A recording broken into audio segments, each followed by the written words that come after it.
20-year bond actually rallied today to about 12.6%. It's actually in line with the trend that we've seen in recent weeks.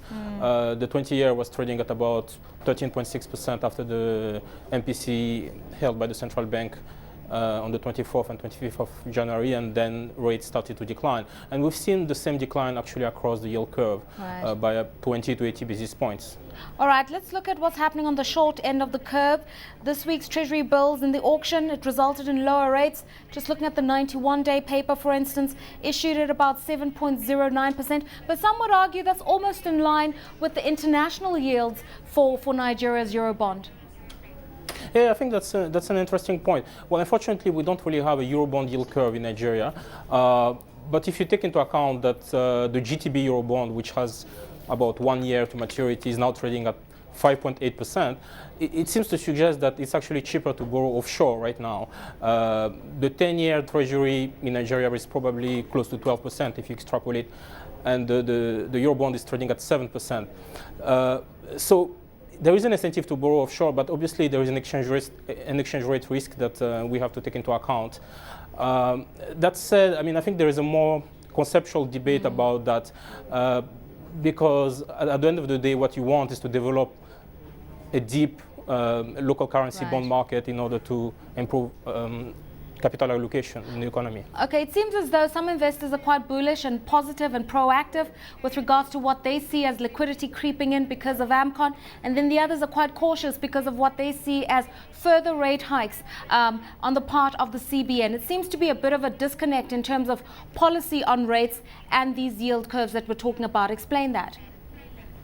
Yes, the central bank has started to tighten rates since September. So the MPR is up 50 basis points since then to 6.5. The SDF, the standing deposit facility, is up from 1% to 4.5%. And at the same time, we're seeing a rally in the bonds and the T-bills. So I think really it shows that the monetary transmission mechanism is relatively weak, and that the bonds actually react to the supply-demand dynamics, and that the T-bills react to the expectations in terms of liquidity.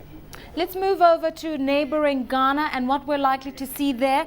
We'll be seeing a 3-year bond being issued next week, Wednesday, on the 16th of February.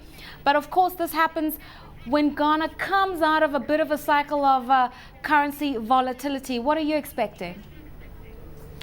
Well, to some extent, it's a concern because the 3-year bond has actually been mostly subscribed by international investors, and there might be some limitation in terms of international appetite after the currency depreciation in late 2010.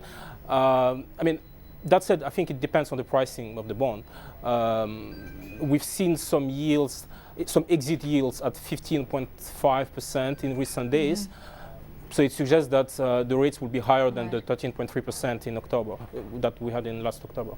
Okay, what we have seen is the Bank of Ghana intent on seeing the currency a little bit weaker because they want to support their new fledgling oil industry with a little bit of competitive pricing internationally. That's one of the reasons why we've seen foreign interest wane a little bit. At what point do you think we're going to see the CD valued by what the market wants for it? Well, there tends to be some currency appreciation around 3-year bond auctions. Actually, that was the case in 2010, and actually the currency depreciated in recent weeks because there was no 3-year auction, but also because I think there is a policy stance to weaken a little bit the CD. For example, the central bank has decreased the size of its FX sales to about 15 million from 30 to 50 in 2010. I mean, that said, I think the amount of sales is coming up. It was 40 to 60 million during the last auction. Right.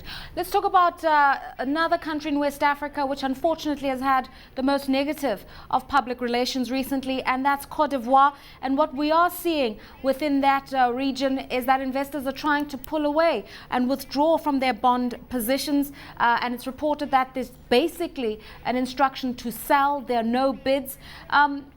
Is it all due to the current situation politically, or are there other factors at play? Yes, absolutely. I think that's the key issue. There are liquidity shortages in this zone. I think a lot of people in the market actually expect that the Ivory Coast is going to default on its treasury bills and local currency bonds. So people are trying to get out. I mean, that said, it's not that easy because there is limited secondary market liquidity. So you have a lot of sell offers, but very few bids. Okay, in that regard, of course, what we're also seeing is an interesting phenomena in that investors are selling in the maximum of the yield curve of about 10%, whereas traditionally it's somewhere in the region of 7%. Is this a sign of real panic? I think, yes, to some extent. I think the panic is starting. Yields of 10% have never been seen in this zone. 7.25% is really the maximum that we've seen on the BRVM. So it's a sign that there is some panic. Okay, and let's just talk about general liquidity, not just in Cote d'Ivoire. I mean, I know that they've got their own issues with the secondary markets, but I mean, systemic risk, what do you attribute that to? Well, the issue is that the Ivory Coast accounts for 57% of the total T-bill issuance in the West African CFA zone. So if the Ivory Coast defaults, that means that the entities that subscribe to those bonds in the other countries will obviously be affected. And so there is actually a risk that the crisis in Ivory Coast could spread to other countries.